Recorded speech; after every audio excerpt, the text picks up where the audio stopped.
ça? La vitesse est bien, mais...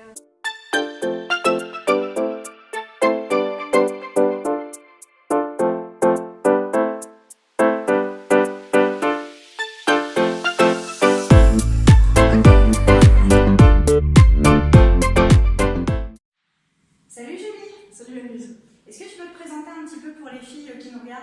Alors, moi c'est Julie, j'ai 25 ans, je fais mes études ici aux Beaux-Arts de Tours. Ma spécialité donc c'est la peinture, mais je suis arrivée ici en fait grâce au graffiti. Voilà, c'est vraiment ça que je fais, du graphe, c'est ce que je préfère. D'accord, et c'est vraiment ce que tu veux faire par la suite? Ouais, dans l'absolu, j'aimerais vraiment pouvoir vivre de ça. Après, c'est quand même assez compliqué de vivre du graffiti, parce que voilà, c'est perçu comme quelque chose de vandale, voilà, un peu des jeunes de banlieue, où je sais pas quels sont les clichés, mais c'est un peu ça. Et c'est pour ça que je me suis vraiment tournée vers une école d'art, essayer de m'ouvrir un peu plus à tout ce qui était là, et notamment la peinture, parce que finalement, c'est presque les mêmes outils, les mêmes matériaux. Allier un petit peu les deux. Et peut-être ça se trouve faire une carrière voilà, artistique et dans le graphe et dans la peinture. Et tu me parlais un petit peu des clichés en fait sur le graphe. Est-ce que toi tu peux me dire les valeurs que tu vois dans le graphe, celles qui toi te tiennent à cœur?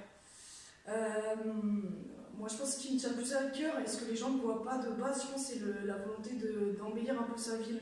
Parce qu'effectivement, à la base c'était des jeunes ados de milieux défavorisés qui écrivaient leur nom pour trouver une célébrité là-dedans, donc il n'y avait pas vraiment de démarche artistique ou pour faire du joli, mais en fait tout ça, ça s'est développé dans leurs écritures. Il y a le développement de la typographie, il y a de la couleur qui est venue, et de toutes petites lettres qui ont été passées à des très grands formats en fait. Le graffiti moderne en fait d'aujourd'hui, pour moi c'est pour rendre plus beau en fait, voilà, par exemple tous les murs un peu grisâtres qu'on peut voir effectivement dans les banlieues, ou même en centre-ville. Et est-ce que dans le fait d'aller graffer, par exemple quand tu sors, je sais pas, j'imagine il fait nuit, je sais pas, tu repères un petit peu l'endroit idéal, etc. Est-ce que ça c'est vraiment une culture du graphe? Ouais, ça c'est vrai que c'est la culture qui est vraiment qui commune à tous les graffeurs, même aux taggers on pourrait dire, parce qu'il y a la différence entre le tag et le graphe. Les taggers c'est juste la signature, donc c'est eux qu'on pourrait plus considérer comme vandales, alors que les graffeurs c'est vraiment les grosses lettres contournées avec des couleurs. Le truc commun, ça va se trouver ce qu'on appelle un spot, un bel endroit, là où tu seras le plus vu, où ce sera un beau mur, tu vois, des belles briques, ça ressortira mieux. Voilà. Et le petit frisson aussi de se dire, voilà, t'as quand même pas le droit de le faire. Et toi, comment t'en es arrivé à t'intéresser à ça? Comment on devient une graffeuse, entre guillemets? C'est une bonne question. Je pense quand j'étais toute petite, je vivais en banlieue parisienne, et près de chez mes parents, il y avait des bâtiments vraiment à l'abandon, en fait, c'était des squats, et ils étaient tout graffés. Moi, en fait, enfant, tes parents, ils te disent, t'as pas le droit de dessiner sur les murs, tu vas à la maison. Et au collège, j'ai un copain qui je sais pas, son cousin avait dû lui apprendre le graphe, qui était assis à côté de moi en cours, et il faisait que gribouiller ses cahiers, et après là, voilà, ça a mordu, c'était parti, et ça m'a jamais lâché. Ça fait plus de 10 ans que j'en fais tous les jours. Donc toi, t'as jamais rien fait d'autre, je veux dire d'autres études ou d'autres métiers? Non, j'avais des idées un petit peu. Il y avait l'hôtellerie qui m'intéressait beaucoup, mais en fait, de par mes difficultés physiques, on m'a fortement déconseillé, les parents, les médecins, même à la préfecture, parce que quand tu es handicapé, tu dois aller à la préfecture pour qu'ils te conseillent quel genre de métier tu peux faire. Et effectivement, ils m'ont dit, mais vous avez une fibre artistique, essayez d'aller voir un petit peu là-dedans, ce sera beaucoup plus simple pour vous. Et en fait, même si à l'époque j'étais assez peinée de me dire, bon voilà, je peux pas faire le métier qui m'intéresse plus, pour moi en fait le graffiti c'était vraiment du loisir quoi. Parce que tu as aussi la question de voilà, ce que tu aimes faire dans la vie, si tu en fais ton métier, est-ce que ça va pas devenir un truc un peu rébarbatif où tu vas être un peu saoulé quoi, d'être obligé de faire ça au quotidien. Et finalement je regrette pas du tout, parce que vivre de sa passion en fait, je pense que c'est vraiment ça qui est important.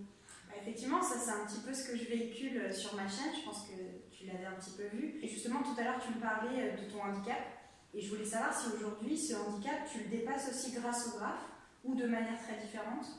Alors oui, bien sûr, ouais, ça me permet de le dépasser. Le graphe, c'est donc faire le plus gros, d'être le plus vu, le plus de couleurs. En fait, c'est vraiment très fatigant, parce que tu es debout, tu es sur un mur, ça prend pas mal de temps à faire. Si tu veux faire quelque chose de correct, tu y passes plusieurs heures ou voire toute la journée. Donc c'est vraiment une sorte de performance physique en fait, ouais.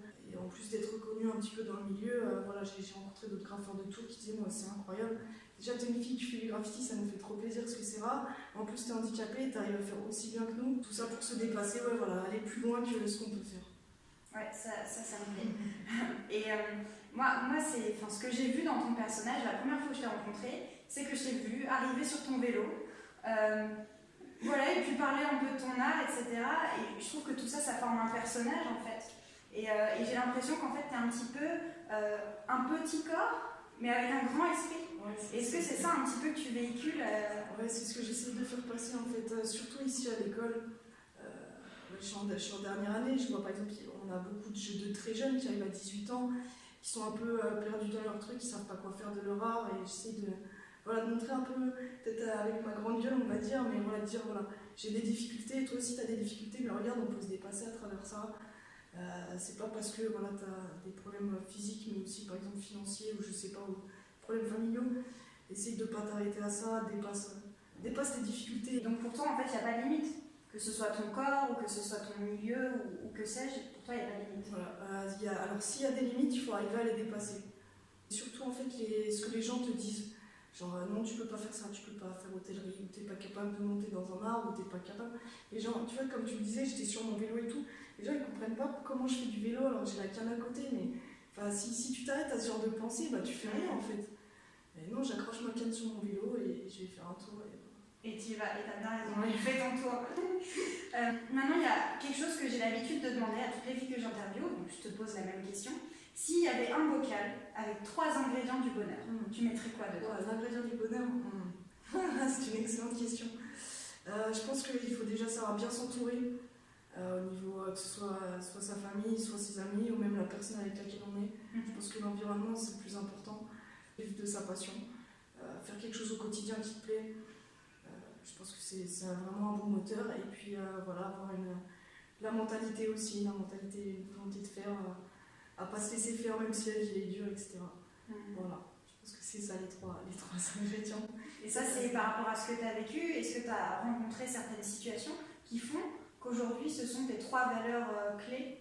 Je pense que la solitude, ça m'a beaucoup pesé. Donc je me suis rendu compte vraiment qu'un environnement sain autour de soi, avec vraiment des personnes, des bonnes personnes, qui tirent vers le haut, c'est vraiment le plus important. C'est voilà, et tout ce qui est avec, ne pas se laisser abattre et faire des choses qui nous plaisent tous les jours, même si c'est pas dans le métier forcément, mais voilà, rentrer à la maison, se mettre bien avec son chéri ou j'en sais rien, juste être content, voir ses enfants ou faire une petite activité qui fait plaisir. Je pense que c'est la base pour avoir un peu le sourire. Si aujourd'hui il y avait des filles qui nous regardaient, qui avaient envie de faire quelque chose de différent, que ce soit personnellement, que ce soit professionnellement, ou tout type de projet en fait, et qui n'oseraient pas, qu'est-ce que tu aurais à lui dire aujourd'hui? Je pense les autres de soi, il ne faut pas s'arrêter à ça, pardon, et pas se mettre de propres barrières, quoi. Enfin, je sais pas, on est les propres acteurs de nos vies, quoi. Donc si tu as envie de faire quelque chose, il faut pas se mettre de barrières, quoi. Il faut vraiment y aller, se donner les moyens. Et c'est vrai que ça peut vraiment être dur, suivant les objectifs qu'on va atteindre, mais personne n'a le droit de t'empêcher de faire ce que tu veux, quoi.